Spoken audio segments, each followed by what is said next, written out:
नमस्कार, मी स्वाती माझ्या यूट्यूब चॅनलमध्ये तुम्हा सर्वांचं अगदी मनापासून स्वागत करते।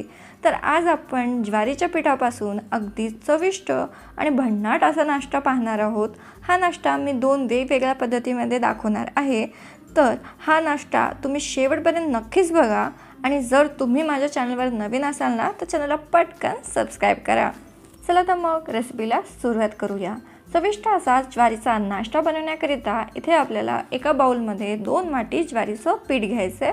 त्यामध्ये 2 मध्यम आकाराचे उकडलेले बटाटे आपल्याला किसून घालायचे आहेत। याने आपल्या नाश्त्याला चव अगदी छान येते।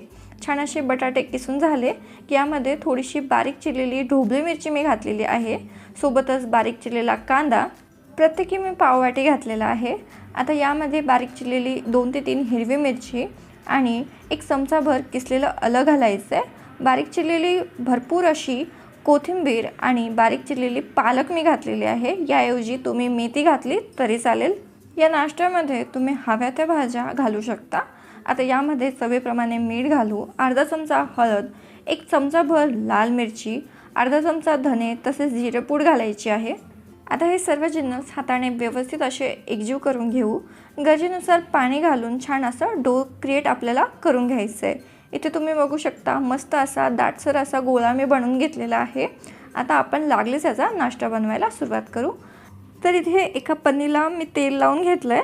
आता त्यावरती आपण तयार केलेल्या पिठाचे छोटे छोटे बॉल्स करून घ्यायचे आणि 4 बाजूला 4 असे बॉल्स ठेवायचे आहेत। म्हणजे एकामध्येच आपल्या 4 पुऱ्या बनून तयार होतात।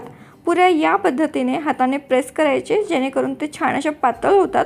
तुम्ही बघू शकता इथे आपल्या मस्त अशा पुऱ्या बनून तयार झालेल्या आहेत। आता हे आपण तळून घेऊया। तळण्याकरिता तेल चांगलंच गरम असायला हवं। त्यामध्ये या पुऱ्या सोडायच्यात आणि मध्यम आचेवरती या पुऱ्या आपल्याला तळून घ्यायच्या आहेत। मध्यम आचेवर तळल्याने आपल्या या पुऱ्यांना छान असं खरपूसपणा येतो। ते चवीला अगदी भन्नाट लागतात। तुम्ही बघू शकता 4 ते 5 मिनिटांमध्ये पुऱ्यांना छान असं खरपूस कलर आलेला आहे। आता आपण याला काढून घेऊ आणि याच पद्धतीने सर्व पुऱ्या बनवून आपल्याला तयार करून घ्यायच्या आहेत। आणि जर तुम्हाला जास्त ऑइली पदार्थ आवडत नसेल तर दुसरा एक पर्याय मी तुम्हाला सांगेन।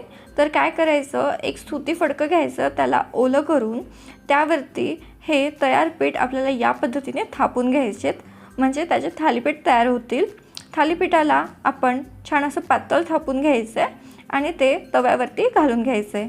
थालीपीठ तव्यावरती घालण्या अगोदर तव्याला थोडंसं तेल लावायचं जेणेकरून थालीपीठ तव्याला चिटकत नाहीत आणि अलगद हे थालीपीठ तव्यावरती घालून घ्यायचे। तुम्ही बघू शकता हे थालीपीठ फडक्याला देखील अजिबात चिटकत नाहीत। आता मध्यम आचेवर हे थालीपीठ दोन्ही बाजूने तेल सोडून मस्त असे खरपूस भाजून घेऊया आणि काही वेळामध्येच तुम्ही बघू शकता खरपूस आणि खमंग असे थालीपीठ बनवून तयार आहेत। आता गरमागरम थालीपीठ आपण सर्व करून घेऊ। तर ज्वारीच्या पिठापासून तयार होणारे कुरकुरीत चविष्ट असे स्नॅक्स सोबतच चविष्ट असा नाश्ता बनवून तयार आहे। चवीला अगदी भन्नाट लागतो। ज्वारीचं पिठाचा आहे म्हणून अगदी हेल्दी देखील आहे। मी दाखवलेल्या दोन्ही पद्धतीने देखील तुम्ही हा नाश्ता बनवू शकता। चवीला अगदी भन्नाट लागतो। तर हा नाश्ता एक वेळ नक्की ट्राय करा। कसा झाला कमेंट बॉक्सद्वारे आम्हाला कळवा। आजची ही रेसिपी आवडली असेल तर व्हिडिओला लाईक करा, तुमच्या फ्रेंड्स आणि फॅमिलीसोबत जरूर शेअर करा। चॅनलवर नवीन असाल तर चॅनलला सबस्क्राईब करा। लवकरच भेटूया अशाच एका नवीन रेसिपीसोबत। तोपर्यंतसाठी धन्यवाद।